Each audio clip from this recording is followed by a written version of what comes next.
You know, most people on a Sunday, they can relax in bed, they can stay in bed all morning. But sadly for me, I have to get up very early to prepare this live stream. Poor Mr. Duncan. Hi, everybody. Hello there. How are you today? Are you okay? I hope so. Are you happy? I really hope so. Here we go. Here we go today. We are live as live can be. Definitely. And so many people already are on the live chat as well. Hello to you. Oh my goodness, so many people here today. Thank you very much for joining me. A big hello to Iman, also to Julie, Andrew, Sophia, Najuan, Carwan, also Marcelo, Walid, Jamelia. Hello Jamelia, and also Min, and also Cynthia, Kien, Leandro, hello to you. Also Saber, and who else? Kien Mac, Sard Zuba. We're getting all of the hellos out of the way, by the way, today. We're getting them out of the way first today. Also Aurora Ruba. Hello to Aurora Ruba as well. Hello to you. Olga is here. Hello, Olga. Thanks for joining me today. Here we go. It's another Sunday live stream. It is myself, Mr. Duncan. I have, of course, been here on YouTube for a very long time. How many years have I been here? Do you know? Well, at the end of October, I would have been here for 11 years. I have been here now, broadcasting on YouTube with recorded lessons and, of course, live lessons as well. I've been on YouTube for nearly 11 years. And can I just say a big thank you to YouTube for sending me all of those lovely flowers and all of the congratulations and all of the lovely greeting. No, actually, I didn't get anything, did I? I didn't get anything from YouTube. I didn't get anything last year. YouTube did not acknowledge my 10th anniversary last year. So I have a strange feeling that they're not going to do it this year either, with my 11th year. So that's a shame, isn't it? Anyway, the important thing is that you are here with me today. Thanks for joining me. We have a very special show today. We have something rather amazing happening later. I'm not going to tell you what it is. I'm not going to mention it. I'm not going to go into too much detail. But let's just say we have a lot going on here today. It's a glorious day here in the UK. It's absolutely unbelievable. I can't believe how warm it is outside. Outside at the moment, it's about 21 degrees. I kid you not. It is definitely warm today. Very warm indeed. So it's a very hot day, which of course is very unusual for October. Now, normally at this time of the year, the temperature starts to fall because, of course, we are now into autumn. But today it is warm, it is sunny outside. That's the reason why I'm wearing my sunglasses, because I have been outside preparing something very special. But where will we be? We will be outside, we will be live, and we will be in a very special place.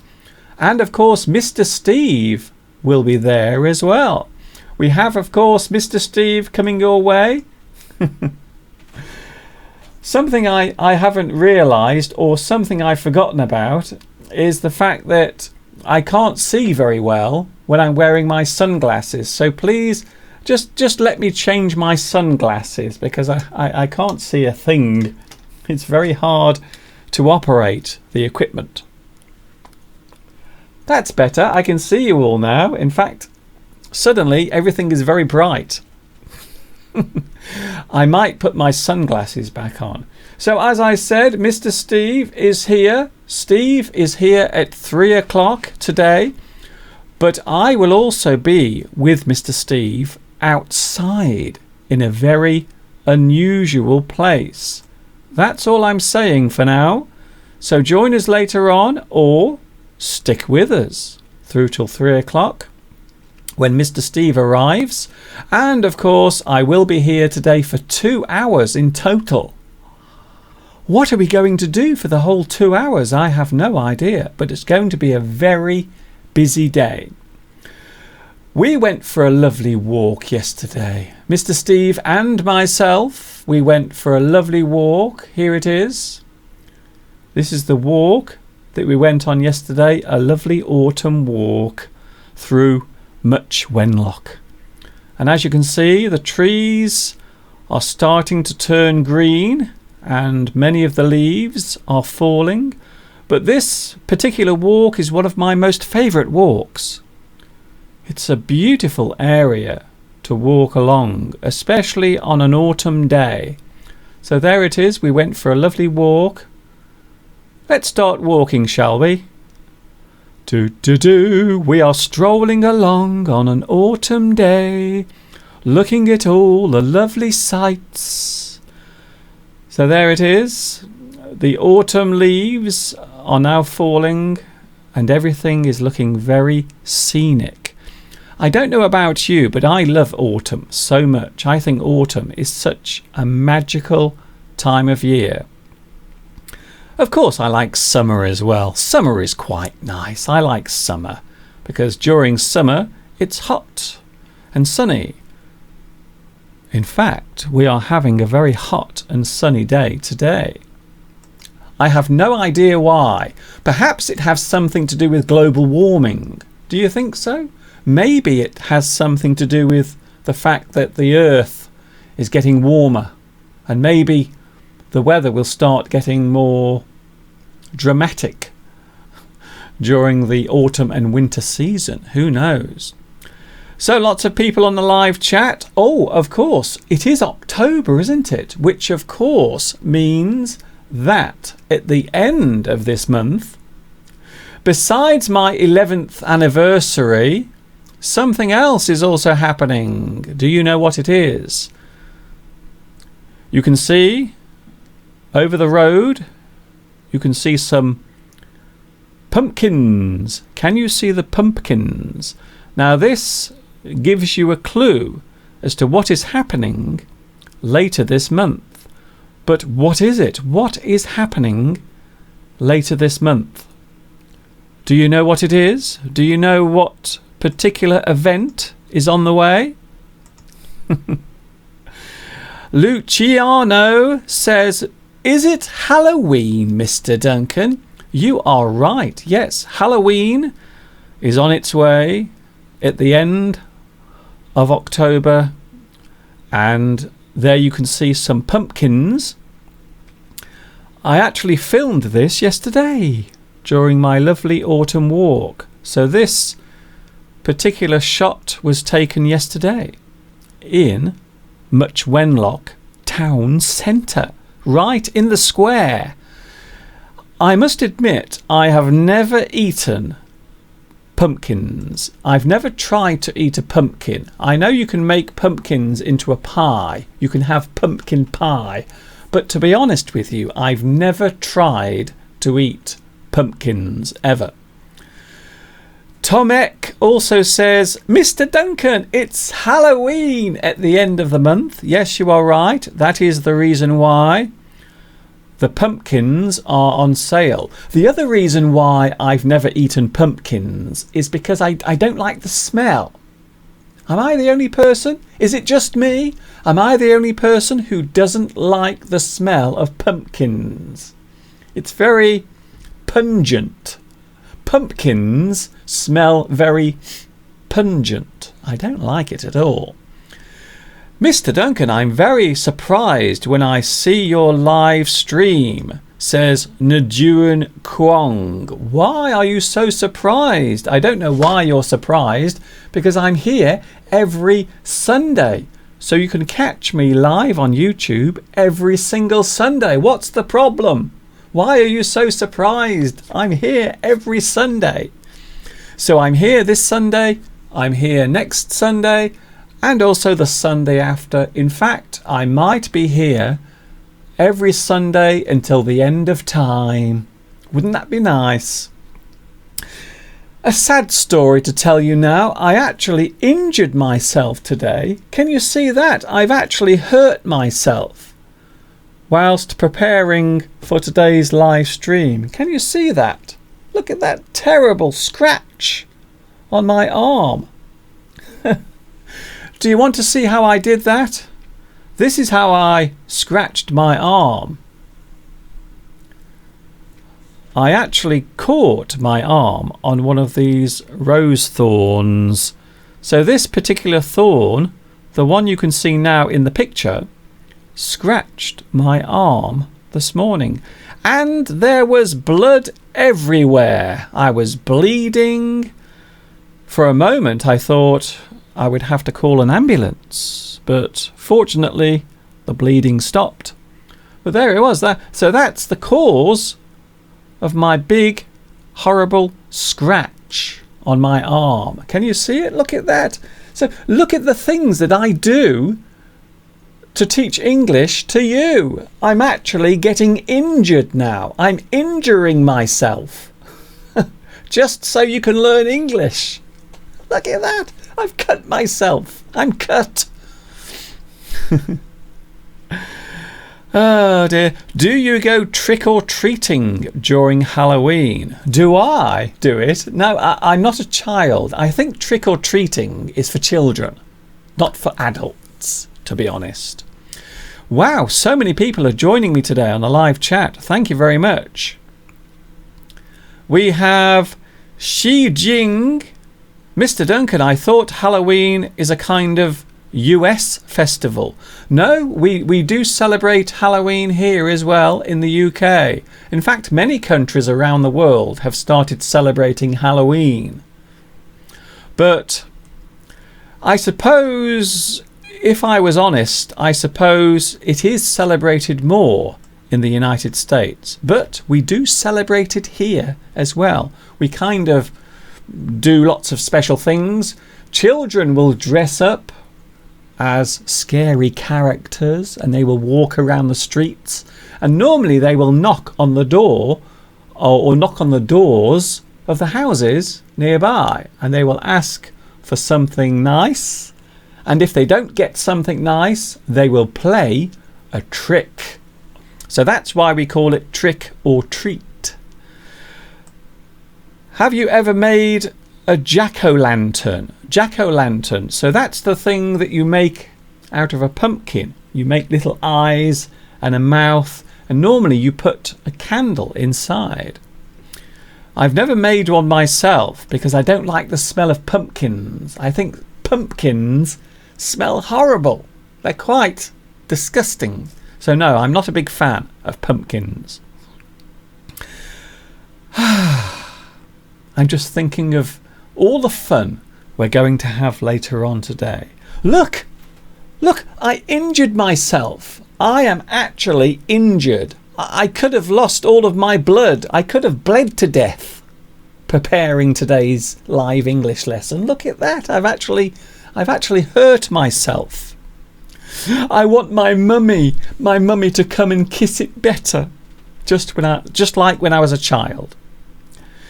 Yes, Mr. Duncan, you are on for 2 hours every Sunday. Yes, that's true. I am. I am here every single Sunday. Oh, thank you very much for your sympathy. I am now getting some sympathy. Luciano says, poor Mr. Duncan. I know, look, I've hurt myself. I was bleeding everywhere.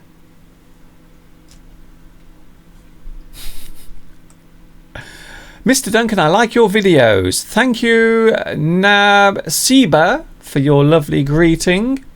So, where will we be at 3 o'clock today? Where will we be at 3? Here is a clue. Where will we be? So here is a small clue. There is Mr. Steve, but where is he going? The big question is, where will we be at 3 o'clock? Find out at 3 o'clock today. So there it was, a little clue giving you a little hint as to where we will be today at 3 o'clock. So where will we be? Well, one thing for sure, we will be outside because the weather today is amazing. I can't believe it. It doesn't feel like October. It feels like July. It is so warm and very sunny. All will be revealed later on. João Claudio says, I really enjoy your videos. Can you please call my name? João Claudio, watching in Brazil. Hello, a big hi to João or João Claudio, who is watching in Brazil. Thank you very much. It's a beautiful day today. Shall we have a look at one of my English lessons? Well, before that, I will tell you what else is coming today. We have some flash words and also one flash phrase from Mr. Steve. The first one coming very soon. But first of all, we are going to have a look at one of my English lessons. And this is taken from Full English number 23. Have you seen my Full English lessons? You haven't? Why not? Hello, my name's George Clooney, and you're watching Mr. Duncan's Full English. You'd better not have a problem with that, or I'll get the missus to sue you. The missus? The wife?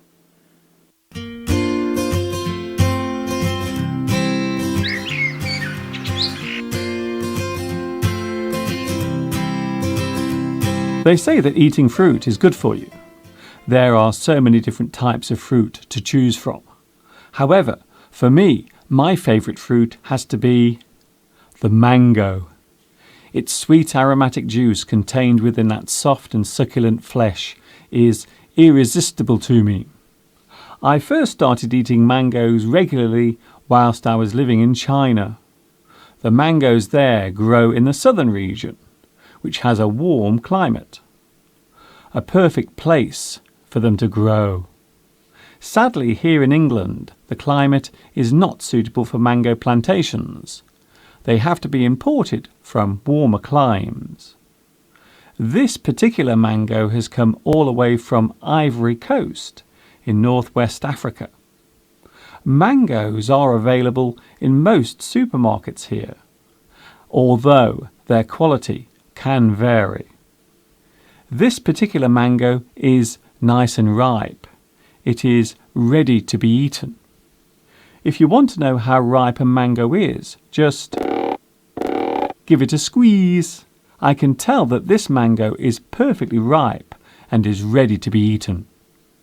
Do you like eating fruit? Which type of fruit is your favourite?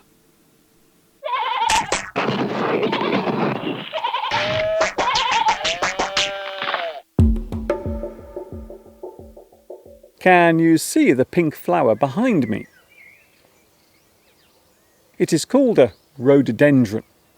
Whenever I think of this flower, I always find myself remembering my time at school. Not because we grew them there, but because whenever we had to sit an English spelling test, they would always ask us to spell the word rhododendron. As you can see, it is not a very easy word to spell, and I always got it wrong. Still, the rhododendron does look nice when it's in full bloom. It's nice to look at, but not so nice to spell.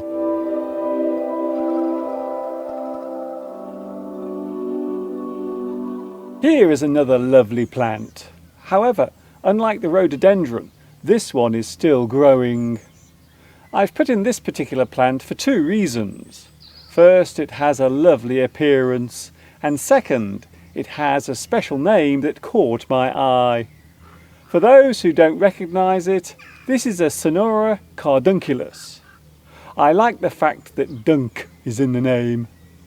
This plant is also known as an artichoke thistle. As its name suggests, the flowers formed on this plant are large and thorny.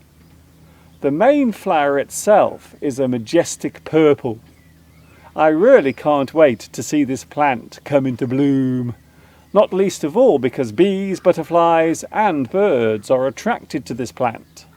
Fortunately for me, the cardunculus grows very quickly.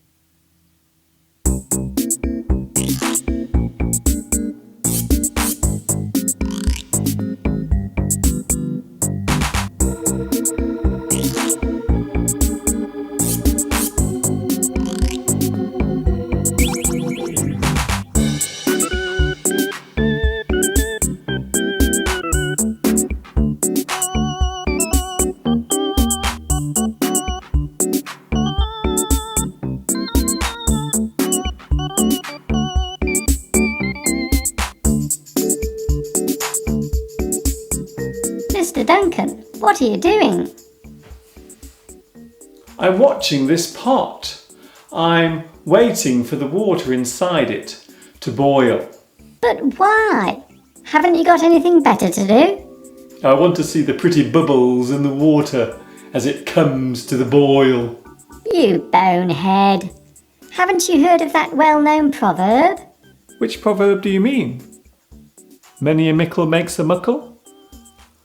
A stitch in time saves nine? Look before you leap? Don't look a gift horse in the mouth? No, Mr. Duncan. The proverb is, a watched pot never boils. If you wait for something to occur, it will take longer for it to happen. Or at least it will seem to. Oh, I see. So in fact, it is better for me to walk away and leave the pot to boil in its own time. Let whatever is happening happen when it's ready. Exactly. Sometimes waiting for a thing to happen can be frustrating. It is much better to forget about it and let it happen in its own time. Remember, Mr. Duncan, a watched pot never boils.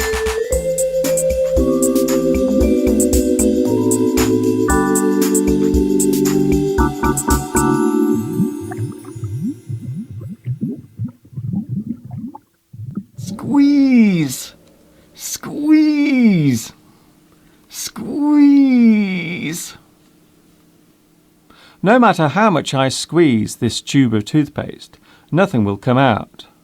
It would be safe to say that this toothpaste tube is empty. Do you notice how I pronounce the word tube?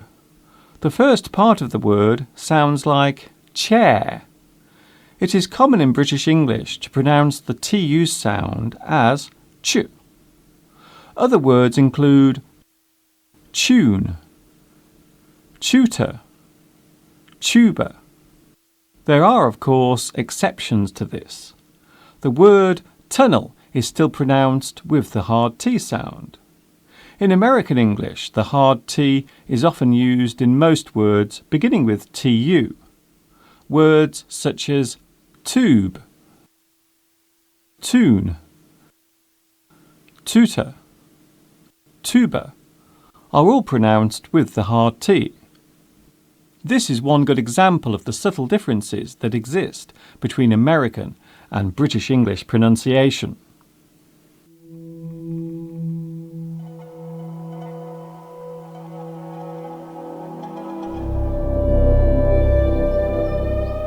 Take a close look at this branch.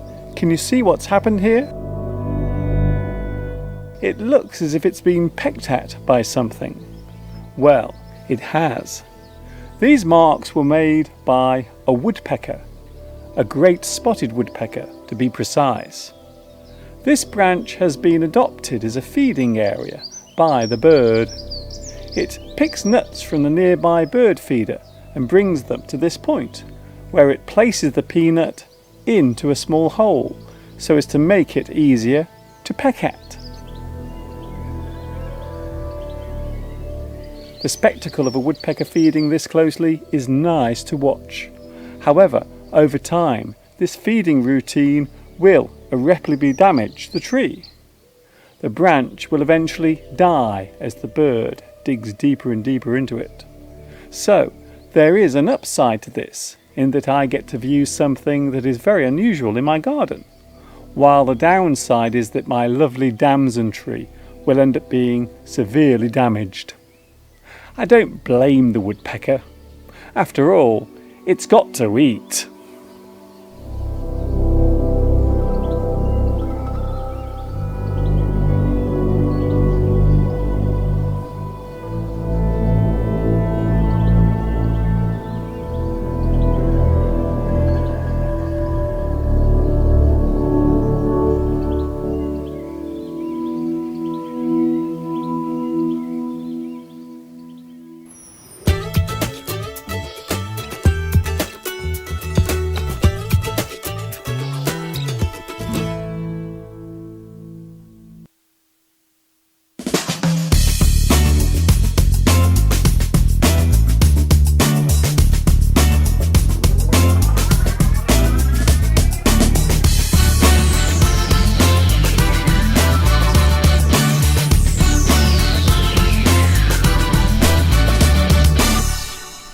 Yep. Hello there. Thank you very much for joining me today. It is Mr. Duncan live on YouTube. Just in case you don't believe me, it is now approaching 2:30 here in the UK. I don't know what time it is where you are because I'm not there. Helena has said, Mr. Duncan, I am so glad for your class today because in Brazil it is Teachers' Day. Is it really? A big happy Teachers' Day to all the teachers watching at the moment in Brazil celebrating Teachers' Day. Thank you very much. Tomek says, Mr. Duncan, you are such a drama queen. What do you mean by that? What a terrible thing to say about me. Are you saying that sometimes I exaggerate or I become too dramatic over simple things? Can you see what's happened here? I have actually injured myself. I could have lost my arm. I could have actually lost my arm. Imagine that. Imagine trying to teach English. Imagine trying to operate the controls. If that rose had cut my arm off, if my arm had been severed. So no, I don't think I'm being a drama queen at all. Okay, maybe just a little bit. Drama queen. I love that expression. That's a great expression. A drama queen is someone who overreacts to very small things. A drama queen. How dare you? Yusuf says, please be careful, Mr. Duncan, not to injure yourself. I am just saying now that you shouldn't do the dangerous things because we only have one Mr. Duncan. That is true. There is only one Mr. Duncan. Although a lot of people are quite relieved about that. Here we go. Do you remember last week I found this small piece of my house lying around the house, lying around. In fact, I had put it in a safe place, but I couldn't remember where it belonged. Can you believe that I've actually found out where this came from? So let's have a look. Would you like to have a look where it came from? The mystery piece, the mystery object. If I can find it. I can't find it now. Where has it gone? Come on, quickly. I'm doing so well today. Where is it? Where's the mystery object? I can't find it. I can't see it. It's not fair. Why is this happening to me today? Where's it gone? Please don't tell me that I haven't put that into the encoder. Oh my goodness. How foolish. How silly of me. I wanted to tell you where I had found this, but I forgot it. I forgot to put it into the computer. Maybe I will find it later. I will have a look later. If I find it, I will let you know. Well, that was embarrassing, wasn't it? We have, of course, the mystery idioms. Phew! We have something else to look at. The mystery idioms from last week. Here they are. Whew, that was close. Here are the mystery idioms. Now, last week I gave you these mystery idioms, but I didn't reveal the answer because we had a lot of things going on last week. So instead, we're doing it again this week. We're going to do it this week, and I will give the answers later. So there is the first mystery idiom for today. And there is the second one. They are the mystery idioms. But where do they come from? And what are they? Do you know what the mystery idioms are today? There is the second one, and there is the first one. Do you know what I think has happened? Do you know what? I think I've lost too much blood from this terrible, terrible injury. That's what I think has happened. I think I'm actually suffering from blood loss. That's what I think, anyway. So we will find out next week where this came from, because I haven't loaded the clip. Another thing we were supposed to do today, we were supposed to go into the kitchen today to make some tea cakes. But we haven't had time to do that either, because we've been outside planning our big event after 3 o'clock today. So to say that I've been very busy today is an understatement. I've been so busy. I can't begin to tell you how busy my Sunday has been. Xi Jing says, the weather is amazing today in the north of England. Is it really? Well, it's beautiful here. We'll be taking a look outside later on because we are going outside live. Let's have a flash phrase, shall we? Do we have one? Do we have a flash phrase from Mr. Steve? Fortunately, we do. Push the envelope. The phrase push the envelope is an English phrase that means to reach the limit of something and then go beyond it. To push the boundaries of what is possible or acceptable is to push the envelope. For example, we like to push the envelope with our research. Mr. Duncan likes to push the envelope with his English teaching methods. Some modern comedians push the envelope with their jokes. To approach and extend the limits of what is possible or what is seen as acceptable is to push the envelope. You push the boundaries. You test the limits. To suggest something that has never been tried is to push the envelope. Push the envelope. Thank you very much, Mr. Steve. And I must say you look rather spectacular in the professional lighting in the studio. Yes, I have been very busy this week. Not only have I been filming Mr. Steve in the studio, I have also been filming some new lessons. Yes, I have recorded some new English video lessons. A lot of people have said, Mr. Duncan, we miss your recorded lessons.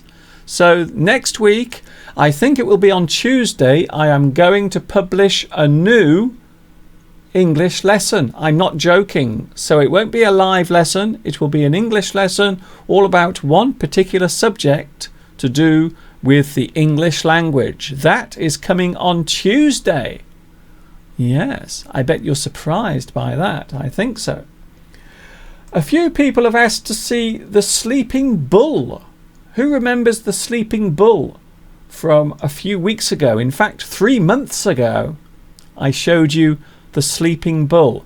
I've been asked if it would be possible to show the Sleeping Bull again, because right now the bulls at the back of my house are all being taken away one by one. That's what's happening to them. They're going away for slaughter, unfortunately. So let's have a look at one of the sleeping bulls taking a relaxing rest at the back of my house.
Ah. Everybody say ah. Wasn't that lovely? The little sleeping bull. I'm not sure if that particular bull is one of the ones that has been taken away. I'm not sure. I'm not entirely sure which one it is. So there it was for those who wanted to see the sleeping bull again.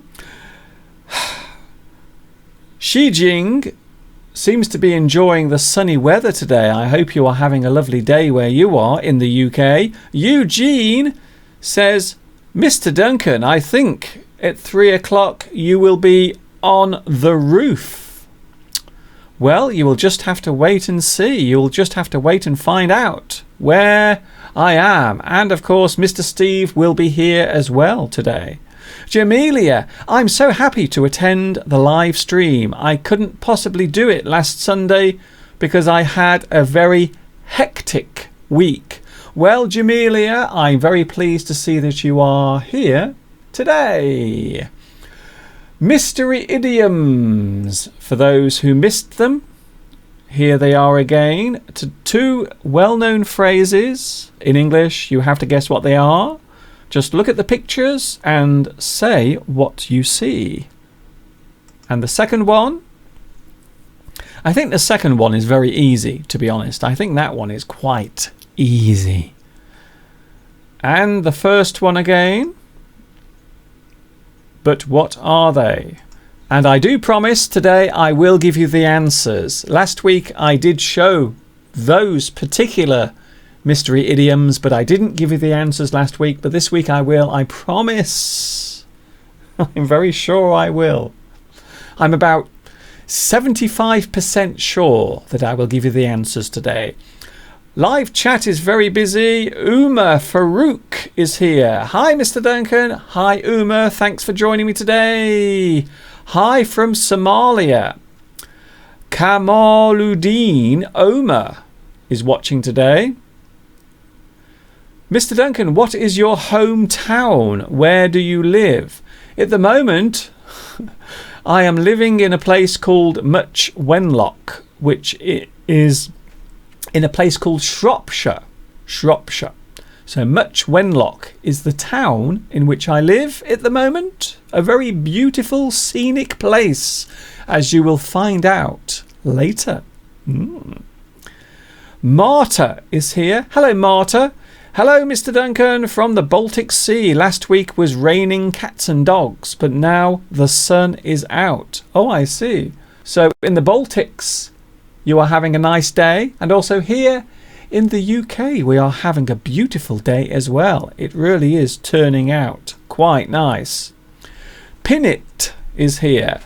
I watch your English lessons every day. I like the way you teach very much. You are the best English teacher I've ever known. Thank you so much. Wow, thank you, Pinit, for that. And as I mentioned earlier, there will be a brand new English lesson this week on my YouTube channel. I will be posting it on Tuesday. A new lesson just for you. Let's have a look at another flash. Let's have a flash word, shall we? Because Mr. Steve has had a very busy week as well. Fortunately, Mr. Steve did not injure himself, although I have. Can you see that? I've actually cut my arm. Can you see that very clearly? Look at that. I'm actually injured. I've injured myself just so I can teach you English. Here is a flash word from Mr. Steve. Pedantic. The word pedantic is an English adjective that means to behave in an ostentatious way over a small...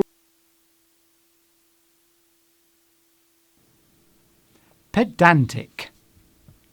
The word pedantic is an English adjective that means to behave in an ostentatious way over a small mistake or detail. A pedantic person will point out small errors or differences and explain why these things are so. A pedant is the noun form of pedantic. A person who finds small faults or errors and insists on correcting them is a pedant. To test your knowledge as a way of finding fault or correcting others will often lead to being described as pedantic. To be pedantic is to fuss over a small mistake or detail. They nitpick, quibble, split hairs. They are a stickler. A pedantic person is anal retentive, fussy, obstinate, picky. Pedantic.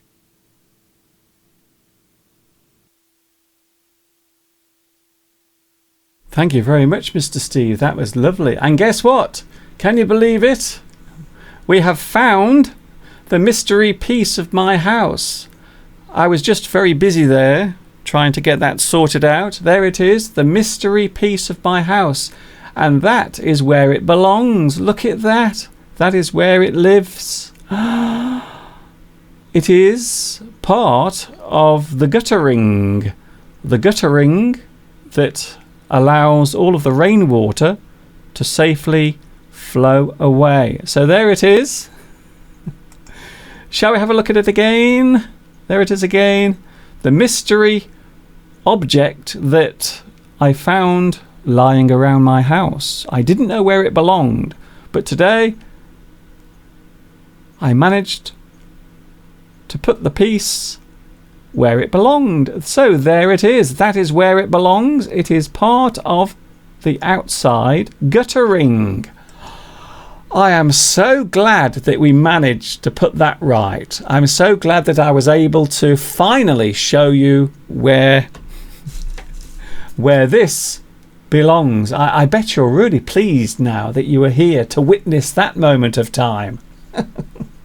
It is Sunday afternoon. In around about 12 minutes we are going outside with Mr. Steve. And we will be live. I will also be outside as well. We will be live in a certain place. But where will we be? Just in case you want a clue, here is a clue as to where we will be at 3 o'clock today. There is Mr. Steve. Those are Mr. Steve's feet. But where is he going? So that is the clue to where we will be after 3 o'clock today. Wow. And there are lots of things to talk about today. Would you like to meet a famous person? Is there someone that you've always wanted to meet? Maybe a famous celebrity, maybe a famous scientist, or maybe a famous English teacher. Ooh. So which famous person would you like to meet? Someone famous from history, or maybe a celebrity, or maybe your favourite pop singer, or maybe your favourite actor? So which famous person would you like to meet, and why? Why would you like to meet them? Please let me know. Mr. Duncan, there are many rhododendrons in China. Yes, I remember from my time in China, when I used to live in China. During the summer months, you would see lots of rhododendrons growing. I think they are very popular in China.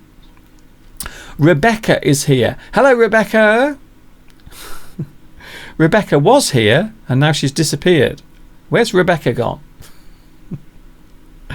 Hello, Mr. Duncan. Antonio says, I am actually Pedro Antonio Pedro, or Pedro Antonio, watching in Brazil. The music you have for this sleepy bull is very good, but maybe also you could use it for children who want to fall asleep. If you are trying to get your child to go to sleep, perhaps you could play that piece of music. Normally we call a soothing piece of music, a piece of music that is designed to help you sleep, we call it a lullaby. Lullaby. So a piece of music that is designed to help you sleep is called A lullaby. Lullaby. Nice. Luciano says, Mr. Duncan, are you pedantic? Am I pedantic? Maybe sometimes, but I know one thing. Sometimes my viewers are very pedantic. I sometimes get lots of complaints over very small things on my YouTube channel. Mr. Duncan, I would like to meet Steve Jobs, says Moo No. Well, of course, Steve Jobs sadly is no longer around, but it can be a person no longer alive. If you want to meet someone, if you could meet someone who was no longer with us, who was dead or is dead, you can also name someone who is no longer around. Someone you have always wanted to meet or eat. MS Fairy says, I would like to meet my favourite actors, Sean Connery. Hello there. My name is Sean Connery. I am 007. 007. I have a slight speech impediment. Sean Connery. That was my impression of Sean Connery. So MS Fairy wants to meet Sean Connery and also Ed Harris. Ed Harris is a very famous actor. I always remember Ed Harris in The Truman Show. He was great in that. Hassan Abdi is here. Mr. Duncan, the only person I would like to meet in the whole world is Mr. Duncan. You want to meet me? I don't know why. Why do so many people want to meet me? I have no idea. I'm not a celebrity. I'm not famous. Well, not yet anyway. Luciano says, I would like to meet the former President Obama because I think he was very good to people in the United States. Everyone is now saying, we think you are going on the roof of your house. We'll have to find out. A big hello from Iraq comes from Hussein Nejjar. Hello to you. Luciano says, lullabies. Yes, a lullaby. Lullaby. Mr. Duncan, I really want to meet you and I hope that I can have your help to prepare your lesson. I hope I can help you to prepare your lesson. Thank you, Si Jing, for that. Valentine says, Mr. Duncan, next Sunday you will show us how you managed to repair your guttering. Yes, I think maybe I should go outside and I should repair my guttering because this is a very important part of my house. This keeps the water inside the guttering. So maybe next week I will go up onto the roof and I will repair my guttering. You are very famous, Mr. Duncan, in the English learners' world. Thank you, Yovan, for that. That is very kind of you. Hello from Spain, from Mamen Lausanne. Thank you very much for that. Lots of people wanting to meet me. I don't know why. Maria. Thank you, Maria. A very interesting question from Maria. Is Mr. Duncan going on the balcony to put up your Christmas lights? Will you go to the place where you put up your Christmas lights? Well, it's very interesting that you should mention that because very soon I will be going onto the roof to put my Christmas lights up. But not today. We're not doing that today. But very soon I will be. Did I just mention Christmas? I'm very sorry about that. I do apologise for mentioning Christmas. I know that I shouldn't have mentioned Christmas. But yes, I will be putting my Christmas lights up on the house in about 2 weeks' time. Me Nali says, hello, Mr. Duncan. I would like to have met David Bowie. Yes, sadly, no longer with us. We lost David Bowie, or David Bowie, last year. Some people say David Bowie, some people say David Bowie. There are many different ways to pronounce words, and a little bit later on, after 3 o'clock, we will be talking about accents today. So we will be talking about a very controversial subject. Now, normally, when I talk about accents, normally people get very angry. They say, "Here, Mr. Duncan, you shouldn't talk about accents. We think it's not a good subject to talk about." And the reason why people get very upset is because sometimes a person can be judged by their accent. So if a person has a certain type of accent, we might think that they come from maybe a lower class, or maybe we assume that they come from a very high class in society.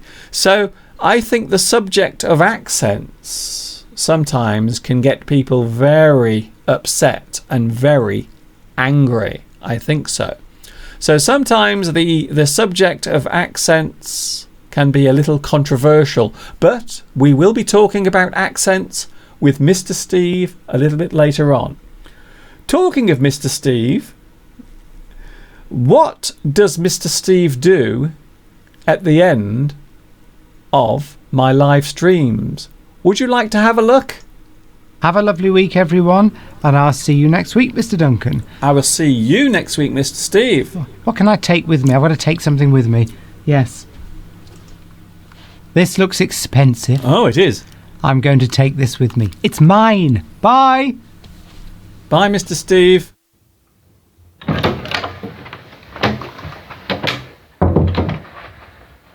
Oh, what a busy hour.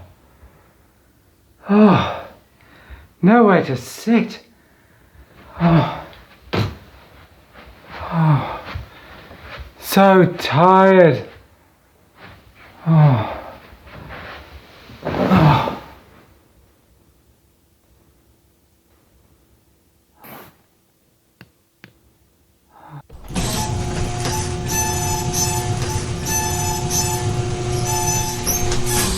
It's time to relax yourself, Mr. Steve. Just lie back and relieve your stress and strain, Mr. Steve. You've had a busy day, so to ease those aches away, relax and take a rest, Mr. Steve. It's time to have a dream, Mr. Steve. After such a busy live stream, so lie back and recline. Everything will be just fine, because you've had a busy day, Mr. Steve. Yes, you've had a busy day. Now it's time to float away. Yes, you've had a busy day, Mr. Steve. Sweet dreams, Mr. Steve. Sadly, Mr. Steve cannot have his sweet dream just yet, because we have Mr. Steve coming very shortly, you see, live outside. But where will we be? As you can see, I'm already prepared. I have my sunglasses on. I am prepared. I am ready to go outside because it is an absolutely gorgeous day. So in a moment I will be outside. Tung Bui Van says, Mr. Duncan, it's the first time that I'm watching your live stream. It is very useful for learning English. Thank you, Tung, and welcome. It's your first time watching the live stream. Thank you very much for that. Xi Jing says, how can people in China have access to YouTube? I thought YouTube is blocked. It is blocked, but of course there are ways around the Great Firewall of China. There are ways of getting around the firewall. So yes, I do have some viewers watching in China. Alberto says, hello everyone. At last I'm able to watch your live programme. I'm so happy. Thank you, Alberto. You are about to see something very strange. You are about to see something very unusual. I am going outside and I will be in a very special place. Now here is a little clue as to where we will be. So this is a clue as to where we are going in a moment. Now those feet belong to Mr. Steve. But where is Mr. Steve going? Well, in a few moments I will also be joining Mr. Steve in that particular place, because now it's 3 o'clock and yes, Mr. Steve is on his way.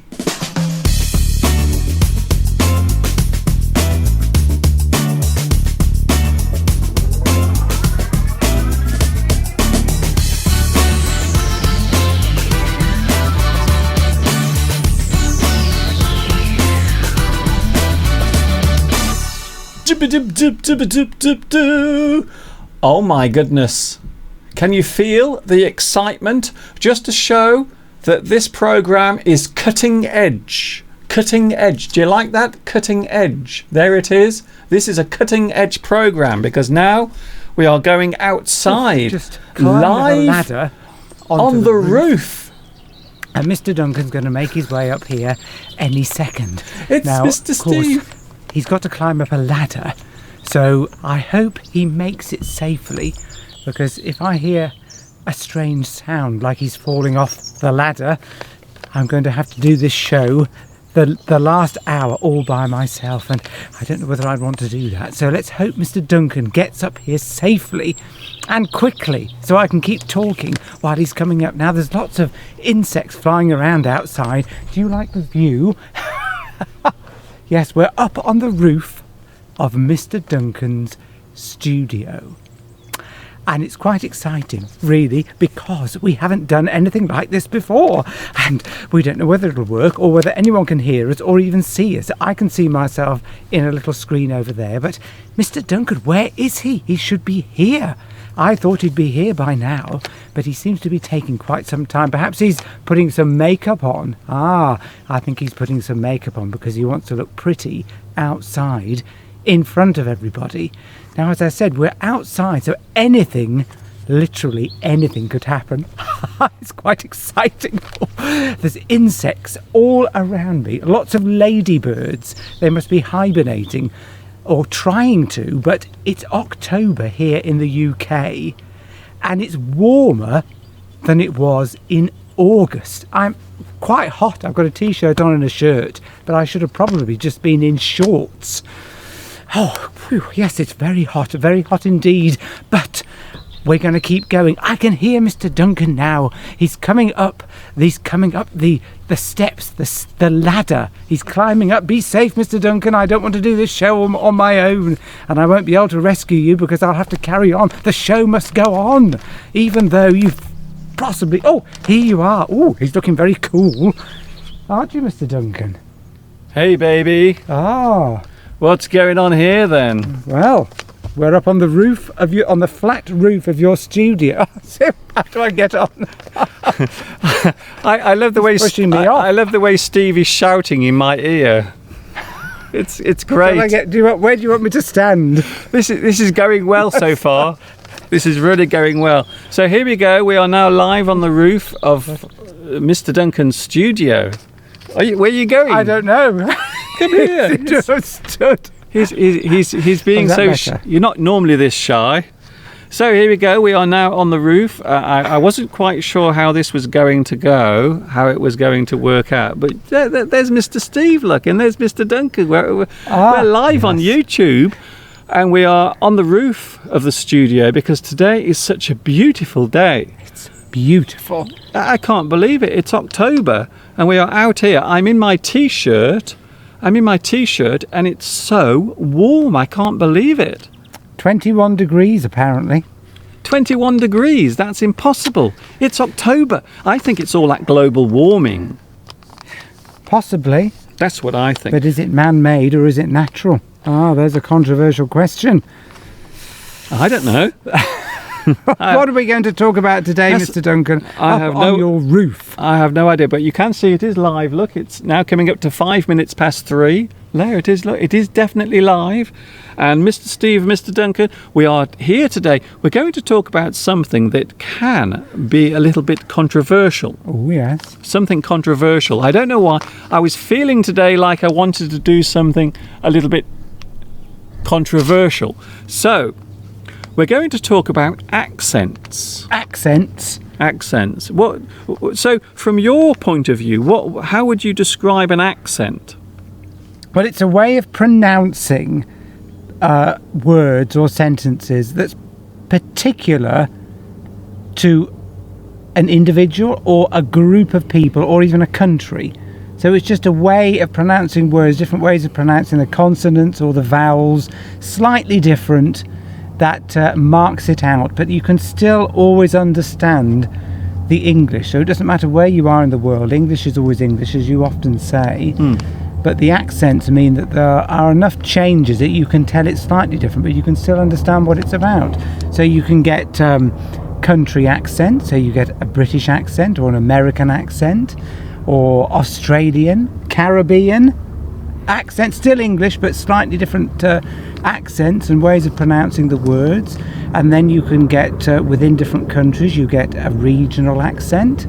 So you might get a northern accent, you might get a Scottish English accent, a Welsh English accent, and then that can even come down to individual towns. So you can get a London accent. Yeah. So what's interesting, and the thing that I get very angry about is when people talk about American English and British English, because normally when we talk about these things, they are often divided as if there is more than one type of English. So the English normally that's being spoken or used is the same English. So the accent isn't necessarily a different type of English. It is just a different sound that the English makes. And that is something that I sometimes get annoyed about, is when people say, oh, is this American English you're talking, or is it British English? Can I just say now, there is only one English language, and that is English. So accents are variations on the sound, not the syntax. I think that's the best way of putting it. Would you say, Mr. Steve? Yes. Yes, I would agree. So it doesn't really matter whether you're speaking American English or British English. As long as people understand you, that's probably the most important thing, I would say.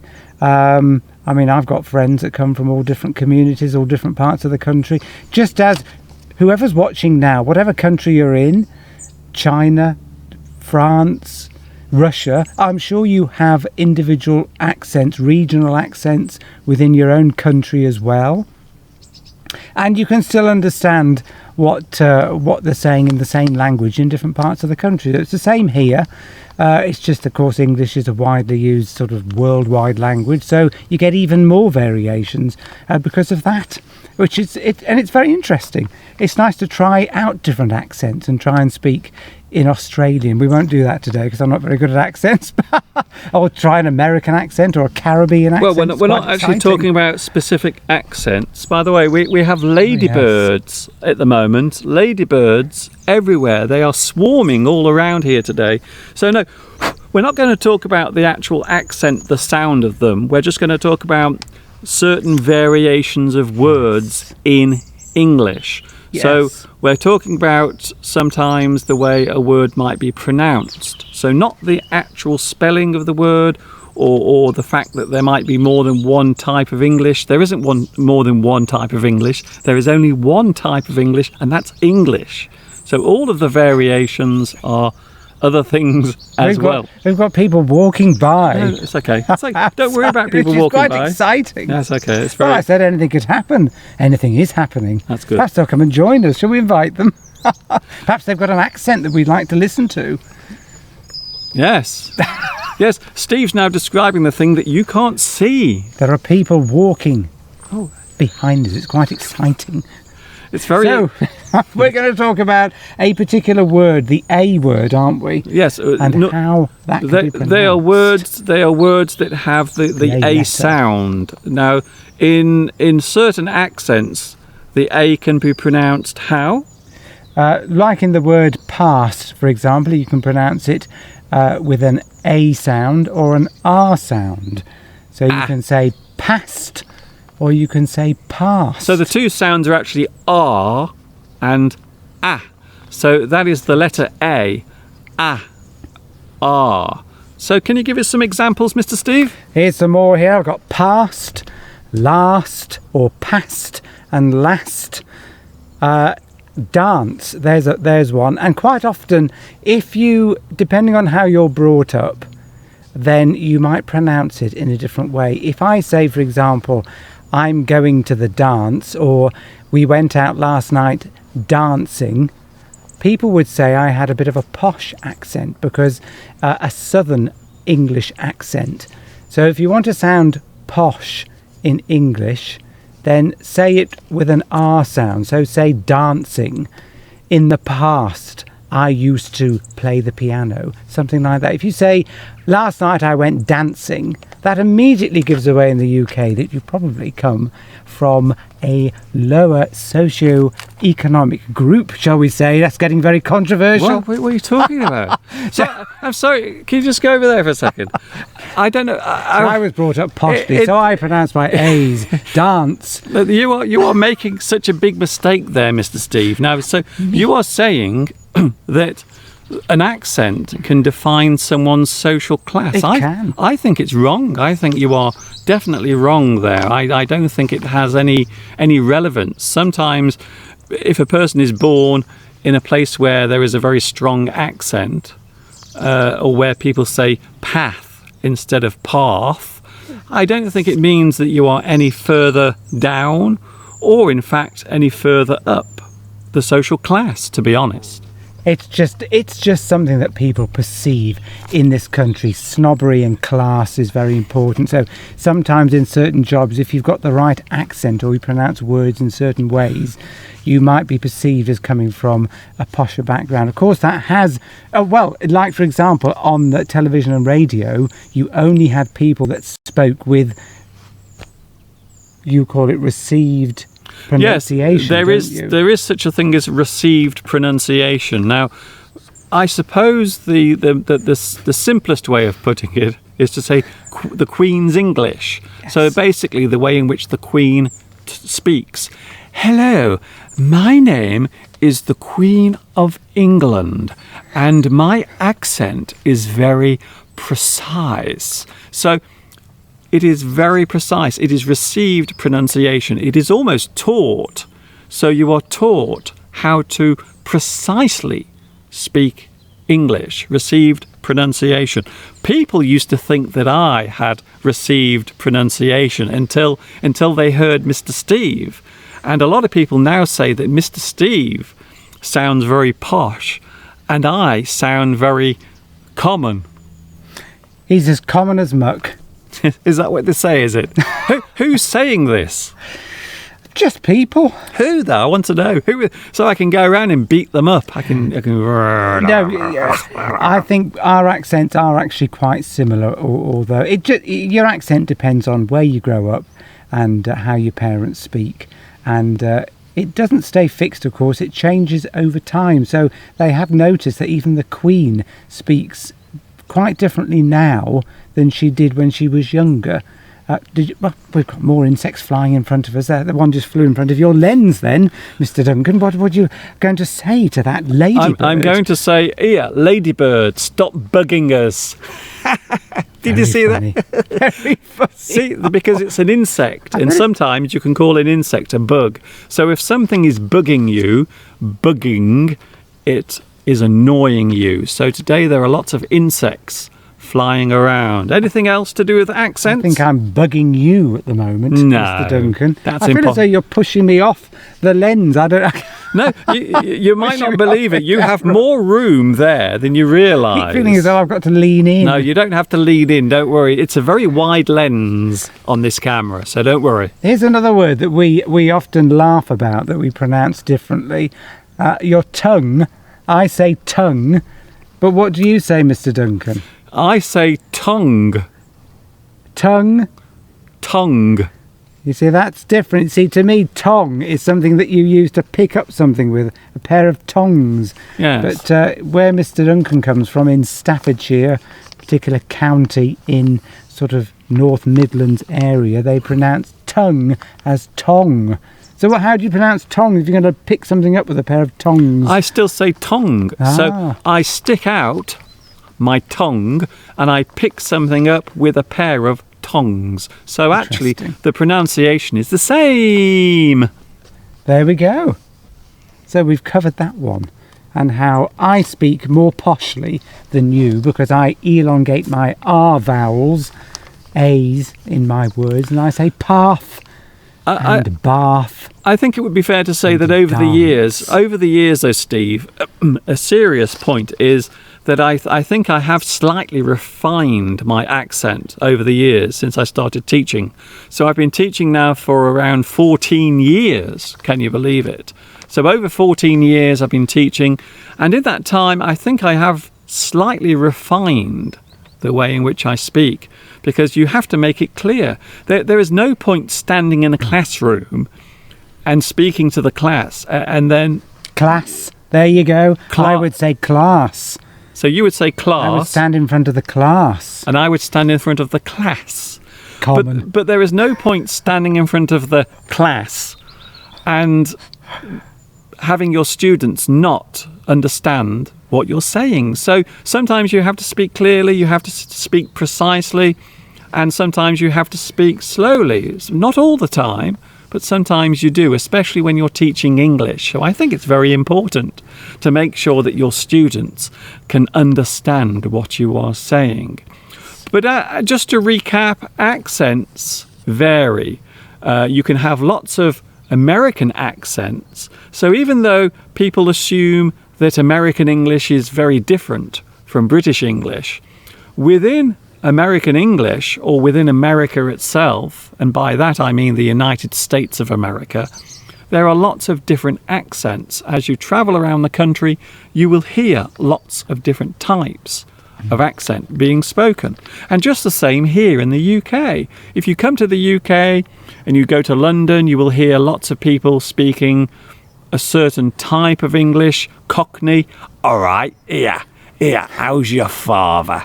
How are you doing? So it's a bit like that. It's a bit like George Clooney at the start of today's live stream. Here, hello, I'm from London. George Clooney, did you have him on your show? Yes, we have all the celebrities here. Grief. You didn't get him on the roof, though, did you? No, he's afraid of heights. Oh, that doesn't surprise me. So we've talked about accents. And what are we going to talk about next, Mr. Duncan? Well, first of all, we've got some input from the live chat, of course. Now, I've made the mistake of putting my sunglasses on, and I've realised now that I can't see very well through them because they're sunglasses, and that's what sunglasses do. So now everything looks very... Can you see? Do you want me to read it for you, have a Mr. look. Duncan? Let's have a look here. You could take them off. Jamal says, hello, everybody. Hello, Jamal. Nice to see you. Luciano enjoys your word, posh. Posh. Posh. Oh, yes. You've got to speak poshly. So when we say posh, we actually mean what? We mean high class? Yes, you're speaking very much in a clipped and precise manner, which will elevate you in society and get you all the best jobs. Well, I think it used, and not so much now. In the past, then you would need a very posh English accent in order to get certain jobs in the city, financial sector, things like that. But that's gone away a lot now. And even on the television and radio, you only had people, broadcasters, that would speak in a very precise English way. But now you get regional accents, people talking in all sorts of accents. And it's quite refreshing. It's nice to have that. What's interesting here is one or two people have said, it sounds like you're saying thong. Oh, Thong. well, I'm not sure about that. It's not thong, it's tongue. Tongue. Tongue. Very, Tongue, very yes. different indeed. I'm from Salvador, Mr. Duncan, which is in Central America. That comes from Antonio. Hello to Antonio. Thanks for joining us Hello. today on the live chat. Jessica is here. Jessica Miro, thank you very much for joining me today. What a very funny topic, Mr. Duncan. I remember in Mind Your Language. Oh, I see. So this reminds you of the episode of Mind Your Language where people were mispronouncing certain words. I think so. A very good TV show, by the way. If you've never seen Mind Your Language, can I recommend it to you? It is a very funny show, and also it refers to people who are trying to learn the English language. Of course. I remember that programme from the 1980s, was it? Analytic Brain says, Mr. Duncan, don't worry. You don't have to apologise for your accent. Oh, thank you very much, Analytic Brain, for that. Thank you so much for saying that. No, I'm not ashamed of my accent. I know sometimes I might say bath instead of bath. And sometimes I will say path instead of Path. and sometimes I will say dance instead of Dance. so you are going to the dance Oh, yes. and I'm going to the dance. Well, there you go. I think we've covered that. A lot of people say living in a village like Much Wenlock. Now, people say that this is a town, but I actually think that this is more like a village, don't you? It feels like a village, but technically it's actually a town, as we've been corrected on many occasions. Yes. But of course, we both used to live in a city up until 4 years ago. And so it's quite a change to go from a big city near Birmingham, which is the second largest city in the UK. And now we're living in a small village. Oh, town. It's a town. Technically it's a town, but Yeah. it's not that big. Much Wenlock is a town, but I think Much Wenlock is so small, it feels like a village. And people might assume that there's nothing going on here. Can I just say now that there is a lot of exciting things going on? For example, I know. would you like to? Here's the first one. Look at that. Now, I don't know if you can see that, but there is a special Apple Day. Yes, Apple Day. There it is. In fact, we've missed it. It was actually yesterday. So yesterday there was a special Apple Day at the Greenwood Centre in Coalbrookdale, which is near Ironbridge. And wow, this sounds really, really interesting. Tell us some of the things you could do on Apple Day, Mr. Steve. Well, I mean, I thought, coming from the city, you can go and see the latest big show, or you can see all sorts of exciting things. But coming here, I don't think anything can top Apple Day.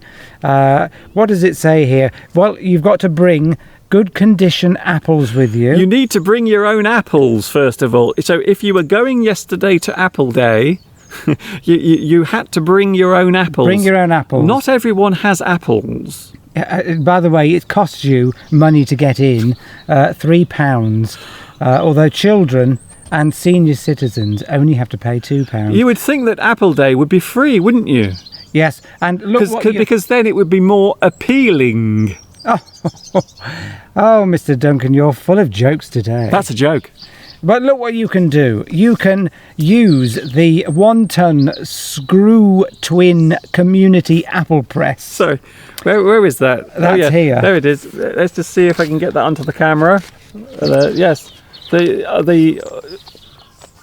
What is it called? It's the 1-ton twin screw community apple press. Okay, then. There's hands-on milling and pressing of apples, small-scale presses for children to use, free tasting, a cider bar, that's alcohol.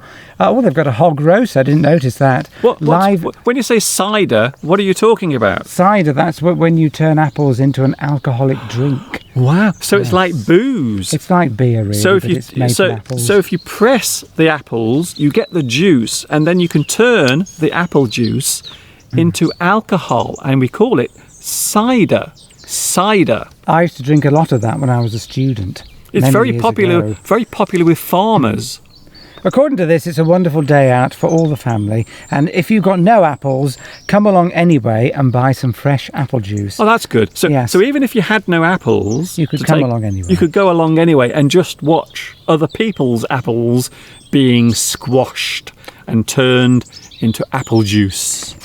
It's too exciting for me, but is there more going on? You know what? locally? You know what? I really regret not going to Apple Day yesterday. I really do feel very upset that I missed Apple Day. Well, there must be something else we can go to in that case. There is something now. There are This exciting things going on in Much Wenlock. This is so exciting. This thing here is so exciting, and it hasn't happened yet. So we could actually go to this. Oh, please. Oh my goodness. So nothing is more exciting than pipe making. Yes, you will have a chance to go to the Much Wenlock Civic Society at the Priory Hall in Much Wenlock, and you will be able to find out all about the clay pipe makers of Much Wenlock, and there is one of them there. Look at that. That guy looks so happy with his clay pipe. There's an even bigger picture here. Look at that. Look at that. There he is. Look at that gentleman. He looks so happy. He is smoking his clay pipe. So on Tuesday evening, I can't think of a better way of spending my Tuesday evening than listening to someone talking about people that use clay pipes. Isn't that amazing? So there it is. So no, living in Much Wenlock is not boring. There are lots of interesting things going on, including the history of clay pipe making. I'd love to go to that. Maybe 30 years' time, if it's still on, I might give it a go. Okay, Mr. Steve, you've got one now to show us. All right, okay. More exciting things going on in Much Wenlock. They love to read poetry and rhymes in Much Wenlock. So if you do, I apologise, but we have here the Much Wenlock and District Society, a talk by a local author, I won't say who it is, about her book, taking us on a headlong journey through the physical and spiritual dangers of Plantagenet Britain. Plantagenet Britain, you say? Oh my goodness, if there's one thing that I've always wanted to know a lot about, it's Plantagenet Britain. Well, I know one thing. If I'm having difficulty sleeping that particular week, I shall go along to this reading, and I'm sure that after that I will have a wonderful night's sleep. Of course, I do apologise if you like to read and listen to people reading about their books, but really, really. But there's 3 very exciting things going on in Much Wenlock. Personally, I'd rather go and see a show. I don't know. I think I really do like the Plantagenets. Look at that. Look at that. That looks very, very interesting. So you can listen to a talk by local author Kate Innes. Kate Innes will be giving us a talk. I've just said this. All about taking us on a headlong journey. Headlong. That's an interesting word. Headlong. What does the word headlong mean? Headlong, that means we're going diving straight in. No messing about. Straight in learning about Plantagenet Britain. Straight in there. We're getting stuck into the Headlong. subject. Stuck into it. There's no holding back. Like jumping headlong off a cliff. It feels a bit like that today. We might be jumping headlong off the roof. Look at the view though today. Can we just admire the view here? Can we just have a look? By the way, just in case you want to go to this, you can't because it's already been held. Apparently, it was on the 11th of October. So we've actually missed this. I must admit, I feel very upset that I can't go along to find out all about Plantagenet Britain. You know those Plantagenets? They were real buggers. Of course, some people would say that that's probably more interesting than listening to Mr. Duncan's show on a Sunday. Shut your face. Let's hope not. We're taking the mickey, really, which is a bit unfair. But yes, I think I'm too young yet to go and listen to talks about how to make clay pipes and Plantagenet Britain and how to press apples. But that's the sort of thing that goes on, in local communities. You wouldn't get that in a big town. You'd be off to see the local show with all the stars, going to the Grand Theatre in Wolverhampton, which is, of course, where we used to live. Are you okay? I'm fine. I'm just talking. I'm just carrying on talking. That does sound like holding the fort, keeping things going. Apparently, Tomek asks, "What do they smoke?" What do they smoke in the clay pipes? Now, it might be tobacco, or it might be something else. But now, that's the reason why people in the countryside always look so jolly and happy. I think maybe it's because they're putting something else in their clay pipe, So it looks very innocent from that picture, but he's probably stoned out of his mind. Stoned. I love that expression, that someone who is stoned is under the influence of drugs, such as, I don't know, marijuana or things like that. By the way, I don't condone that. I think all drugs are bad. Mickey? It's legal in some countries. Some states in America, I think it's legal. But it's medicinal reasons.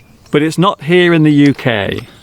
Small quantities, I think you're allowed. Well, not personal yet. Consumption. Not yet, anyway. Not yet. But it's on the way. What a bad influence we are being. But stoned. Yes. I always think that's a very interesting expression. Stoned. So if you are stoned, it means you are under the influence. You are heavily under the influence of alcohol or drugs. Stoned. Lots of people on the live chat. Ishan or Isan says it's cider. Yes, cider. Cider is what you get when you brew apple juice. You get cider. Set your teeth on edge. Does it? Very acidic drink. What does that mean? If it sets your teeth on edge, does it make them tingle and ache? It makes them very sensitive, and when you go and clean your teeth, it's painful. That's what I used to drink cider, but it always put my teeth on edge. Yeah. So when I clean my teeth, it was painful. I think there's lots of acid in it because apples are quite acidic, so I think that transfers. Do you know? There's something I noticed yesterday. Yesterday we were in Much Wenlock having our chicken lunch, and I noticed when you eat chicken, sometimes when you eat chicken, your teeth stick together. Have you noticed that when you're eating chicken? Yeah. And when you bite into the chicken, and you are chewing it, sometimes the chicken will make your teeth stick together. What is that? Do you know what that is? Is it some enzyme in your saliva causing that? It's probably the protein fibers sticking to your teeth. I would suspect. I don't think that's ever been discussed before. Luciano says. Is this Pavarotti to come back from the dead? Luciano Faria says stoned can also be high and crazy. I'm not sure about crazy, but certainly high. To be under the influence is stoned. I feel as if I might be a bit stoned today.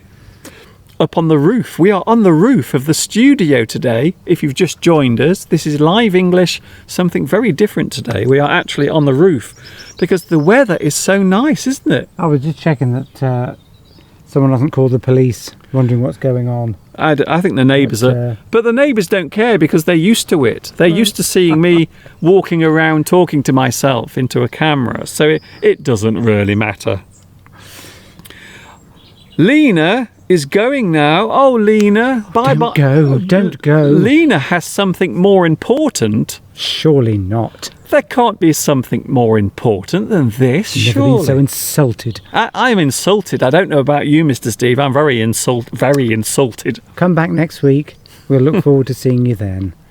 Apparently, Hussein says I have to present perfect simple in a school. I also have the phrases you shouldn't use with it, like yesterday, last month. Okay. But I don't understand one phrase. On Saturday. Well, on Saturday just says that that thing will happen on that day, on Saturday. So I always go shopping on Saturday. On Sunday, you get to watch Mr. Duncan live on YouTube. I always broadcast live on YouTube on Sunday. Hi, teacher. Why do you not change your T-shirt? Well, I don't change this T-shirt because it's my happy T-shirt. I will stand back and I will show you my happy Mr. Steve is trying to tell you that this stinks. But can I just say that I always wash this T-shirt after every live stream. So this T-shirt has a wash every week. So don't take no notice of him. He's just causing trouble. He's a bit whiffy. So for those who like to see my T-shirt, I will give you a little look now. Don't get too close to the edge, will you, Mr. Duncan? Whatever you do, we don't want you falling into the garden. This is cutting edge. This is cutting edge live broadcasting. We are now on the roof of my studio live on a Sunday, and it's 25 minutes away from 4 o'clock. And one of the bulls is actually watching me. Shall we turn the camera around? One of the bulls is actually looking at me. Let's just turn that round, see if it works. Oh no, I can't turn it round, unfortunately, because the light is in the way. Oh, that's a shame, isn't it? There's a nice bull going by, yes. Anyway, we can describe it. It's like we're on radio. It's brown with white bits in it. It's just bent its head down. I feel like I'm describing the Hindenburg. Oh my goodness, everybody, the bulls are running, the bulls are running. Oh my God, people are running for their lives. Oh, the humanity. It's moving on now. It's just had a little munch on some grass and it's moving on because it's trying to find where its friends are. There's only 4 left now, aren't there? There were 12, or was it 10? And they've gradually been taking one to market every week. There's only 4 left. I'm so preoccupied. You know what I'm worried about? I'm going to show you. Mr. Steve is standing right next to his sunglasses on the floor. I'm really worried that Mr. Steve is going to step on his sunglasses and smash them. Oh, wow, look at that. We look like the Blues Brothers. I think I'll take mine off. Because I think it's a bit intimidating, both of us having dark glasses There's on. nothing wrong with sunglasses. Sunglasses are cool. Everyone, and I mean everyone, even Mr. Steve, looks cool. These are expensive sunglasses. I won them in a raffle. I did, it's true. I won them in a raffle. Did you win them in the raffle? A raffle, yes. I was very surprised. I don't normally win in raffles. Jamelia says, Mr. Duncan, did you buy your happy T-shirt in China? I'm not sure about that. I don't think, if I'd bought this in China, I don't think it would be smiling. It might be the opposite to a smile. You enjoyed your time in China. I had a super time in China. You did. You loved it over there. Tias says, it's stunning. I love this week's live streaming. I like the view, the sounds of the birds around you. Oh, can you hear that? Well, there are birds. There are birds. There's also the sounds of people using various garden equipment to mow their lawns and cut Shall we do that again? Garden equipment. And we pronounce that in exactly the same way. Shall we do the garden as well at the same time? Ready? You want? Garden equipment. Oh, that must be so exciting. That's the high point of today's live broadcast, don't you know? Trang says, hi, it's the first time that I've watched you today. Thank you, Trang. I think you are watching in Vietnam. I have a strange feeling. Hello. Yesterday, talking of yesterday again, because yesterday was a very busy day for us. Yesterday we went into the chemist, or should I say the pharmacy, to get some ointment for your problem. You know, that problem you have. Yeah, that's the problem. I think it's his throat. My fungal infection, is that what you're trying to refer to? The fungus on your feet. He's joking. I went to get some corn plasters because I've got a hard bit of skin on a toe, painful when you're walking. So I went to get some ointment to remove that. Corns. You know, sometimes when you're walking and you feel discomfort on your feet, and you get these little hard pieces of skin on the bottom of your feet. We call those corns. Corns. Yes. Shall we do that again? 1, 2, 3. Corns. And Mr. Steve had to get some corn ointment for his poorly feet. So I was in the chemist yesterday with Mr. Steve, and I suddenly realised what an interesting place the chemist is, because you see all of these people come in and they collect their prescriptions, they collect their medicine, and I don't know about you, but I can never help but wonder what is wrong with them. I always think in my mind, what are they getting there? What is that medicine in the bag? It's always a little blue bag, and inside the medicine is obscured. You can't see it. So it's a very private thing, but I always wonder what's wrong with the person who is getting the medicine. I have a ladybird now crawling up the inside of my shirt. Look at you, Mr. Duncan. Rather distracting, to say the least. So yes, going to the chemist is a very strange thing. Mr. Steve, here's something I want to ask you. Is there a famous person that you have always wanted to meet, but not Shirley Bassey? In a chemist? Please, not Shirley Bassey. That's too obvious. I thought we were talking about chemists. No, we've moved on from that, have we? We've changed the subject. Well, I had things to say on that subject, but never mind. Famous person, of course, I would love to meet Shirley Bassey. She's nearing the end of her career now, but failing that, somebody funny like Jerry Seinfeld, who is one of my...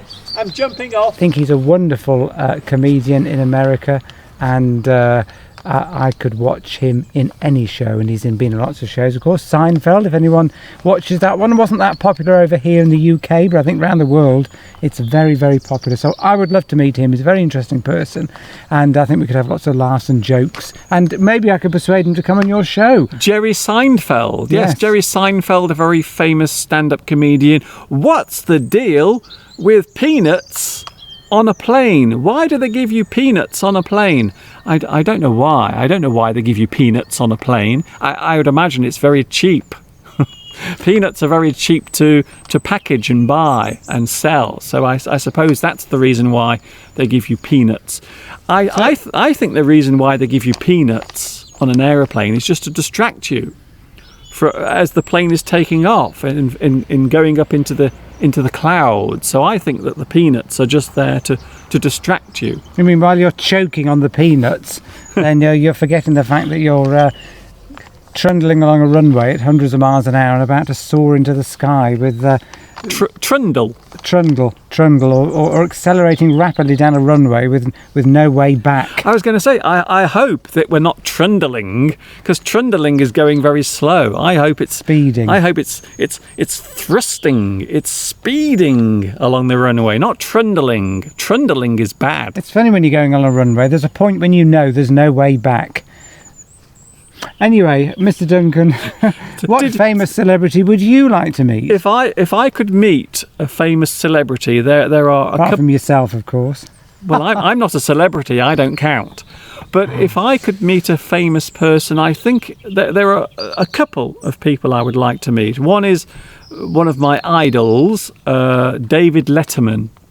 I would love to spend 20 minutes talking to the famous chat show host, David Letterman, and also Steve Martin, a very funny comedian, very famous, been in many, many movies. And so I think that those are two people I would like to meet and have a chat with, because I think they are very talented people and also very influential as well. I think I've been very influenced by those people, by those two gentlemen. And they're people that make you laugh. They entertain and make you laugh.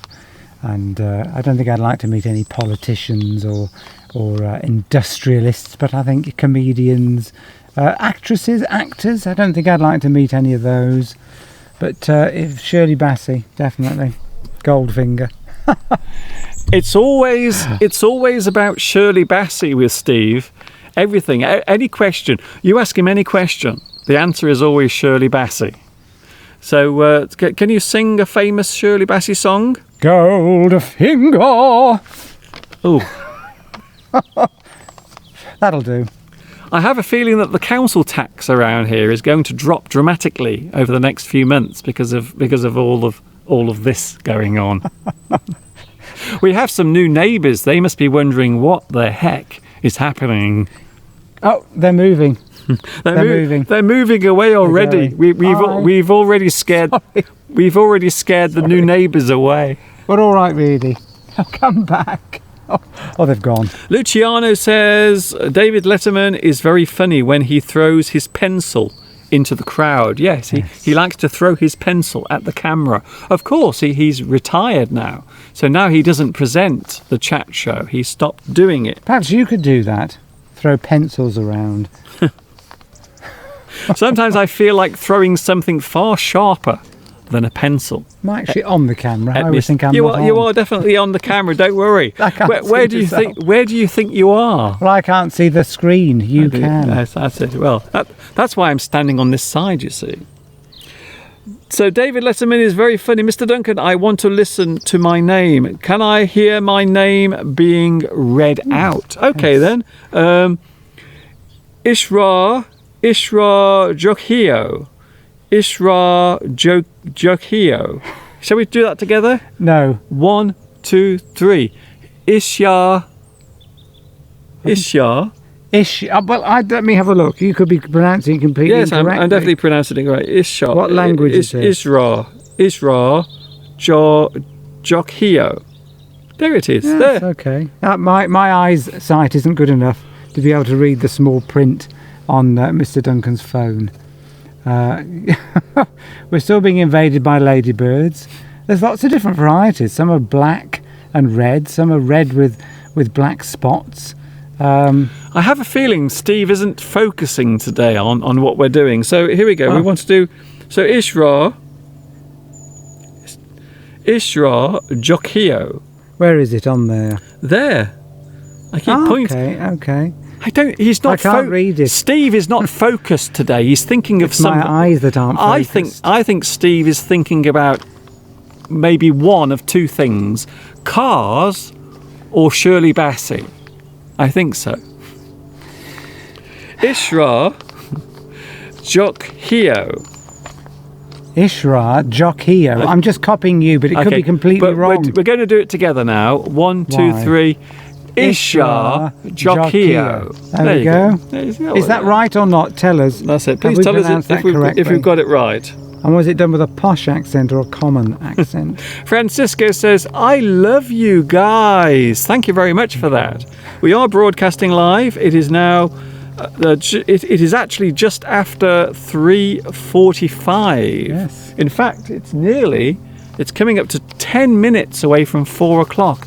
We will be going in 10 minutes, but don't worry, we are with you for another 10 minutes. Well, I am anyway, because it's time to go back to the studio, unless you have anything else you want to talk about. I just thought, remember last week we were doing expressions. Oh, hang the on. name of the expression. Hang on.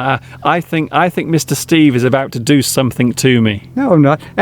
Do you remember the expressions? We put them off on pieces of paper. People were quite enamoured and found it quite funny. One particular expression, and I'm just going to show everybody again for anybody that didn't see it last week. This is Mr. Duncan's expression. That was how I looked last week. So there is my facial expression from last There we week. go. That caused a lot of hilarity amongst your viewers. But I know why, because normally I look so happy. So it's very unusual to see me looking unhappy. So there you see. So there is a very rare moment. One more time. Very rare. It's me looking unhappy. Look, see how unhappy I look there. Very unusual, because normally I have a big smile on my face. I just kept that in there in case things went wrong, but they didn't, but I showed it anyway. Very nice. So, thank you very much, Mr. Steve. This was very interesting. Am I off now? Are you throwing me off the balcony? Apparently, I look very glum and very bored on that photograph.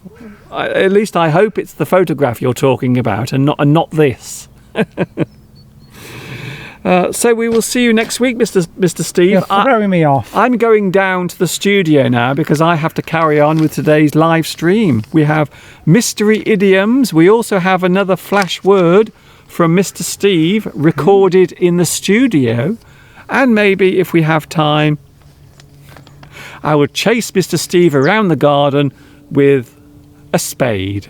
Oh, that would be lovely. That sounds good, doesn't it? Can't wait for that. Is that a deal? Go on back to the studio. Now, Mr. Steve. And I'll say goodbye. Now, Mr. Steve is going to do something called ad-libbing. He is going to ad-lib whilst I go back to the studio. I will see you in a moment, Mr. Steve. It's all yours.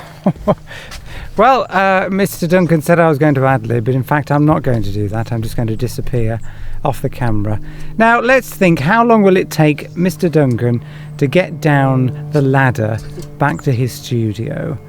Well, he's on the third rung. He nearly fell off. I'm not joking. He nearly fell off the ladder. He put his foot up, because it's a little damp, although it's dry out here and sunny.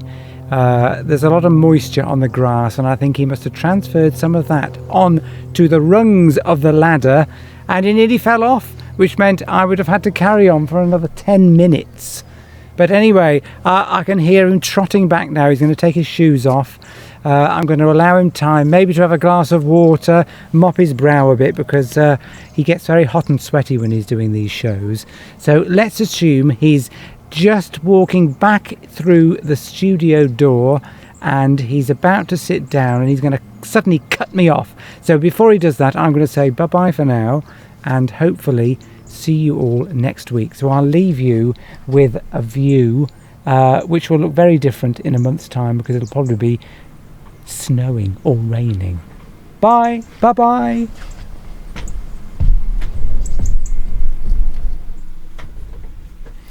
I am back in the studio, even though I very nearly fell off the ladder.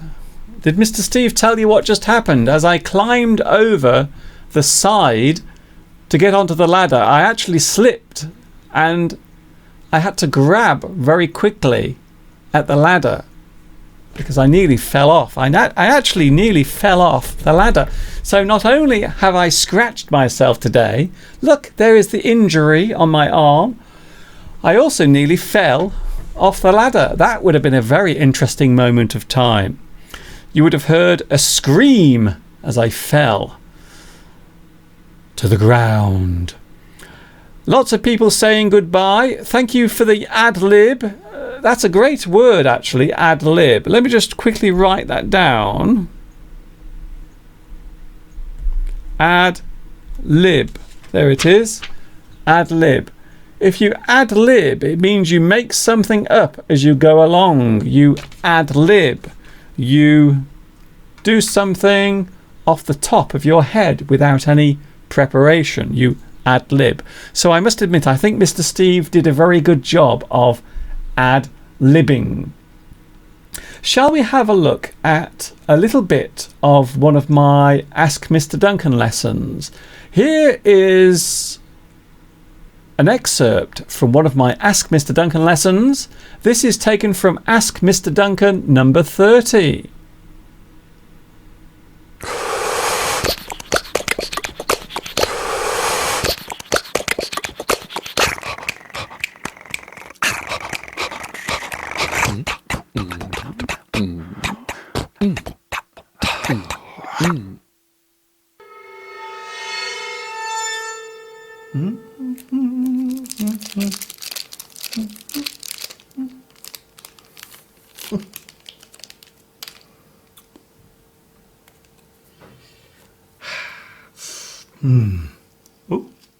Hi everybody, this is Mr. Duncan in England. How are you today? Are you okay? I hope so. Are you happy? I hope so. It's been a long time since I last did this, but as we say in English, absence makes the heart grow fonder. Yes, I'm back again with another question and answer session, just for you, and you, and you, and you, and you, and you, and you, and you, and you. Another selection of your emails, comments, and questions await.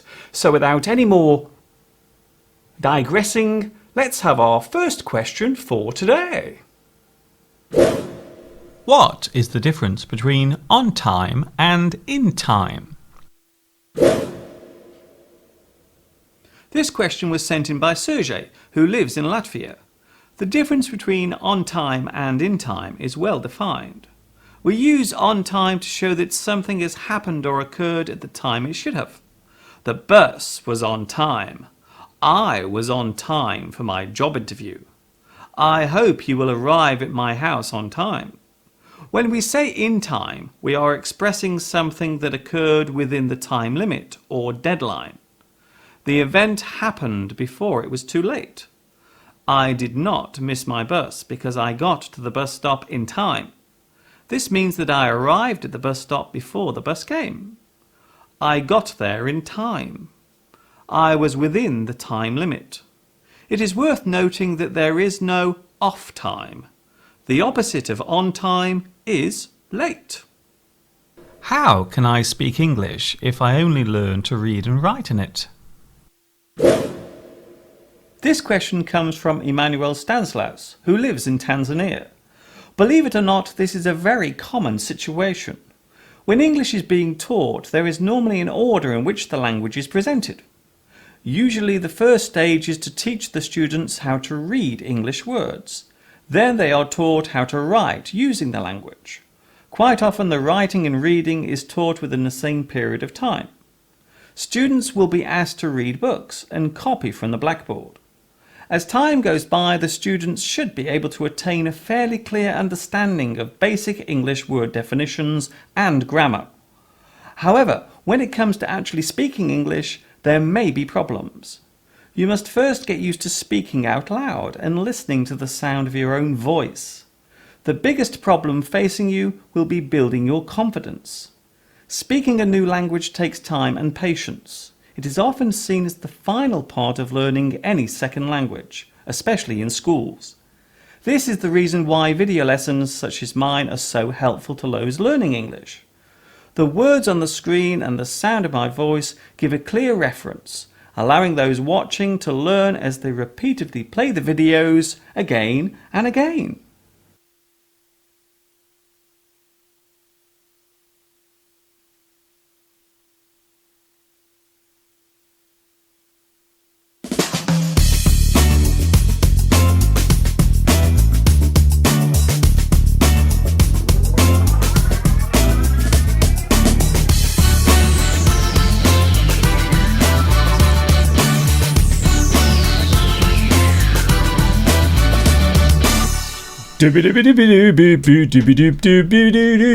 Oh my goodness, we are running out of time. We only have 4 minutes left before we have to say goodbye.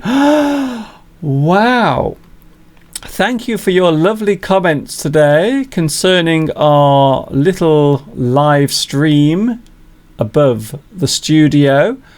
We were broadcasting live, as I am right now, on the top of the studio roof. Very unusual, a very unusual feeling. And can you believe it? During that live link on the roof, some people were walking across the field at the back of my house, and they were all looking so surprised. They were trying to work out what was going on. They had no idea what was happening. So that was a very interesting moment of time. Yes, I nearly fell off the roof. Only nearly, not quite. So fortunately, I managed to grab on to the railings before falling backwards. So no, fortunately, I did manage to save myself. But wow, sometimes doing this can be very, very dangerous. Let's have a look at the mystery idioms before I go. We have 2 mystery idioms.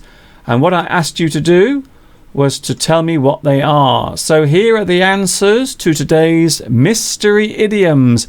Don't worry, Zena, because Zena wants to find out what the answers are. Here is the first one. The answer is laughing stock. You see? Can you see there? So you're looking at a stock that is laughing. Laughing stock. The meaning is to be the object of ridicule or to be viewed as ridiculous. To be viewed as the object of jokes and ridicule means that you are the laughing stock. So there it was. That was today's first mystery idiom. And the second one, I think a lot of people got this one right. This one is pie in the sky. Pie in the sky. The meaning, a pleasant but unrealistic plan or idea that is unlikely to happen. Some people thought that doing a live stream from the roof of my studio was a pie in the sky idea, but I proved them wrong. You might view a seemingly impossible plan or concept as being pie in the sky. Too fantastic. So there they are. Today's mystery idioms have been solved.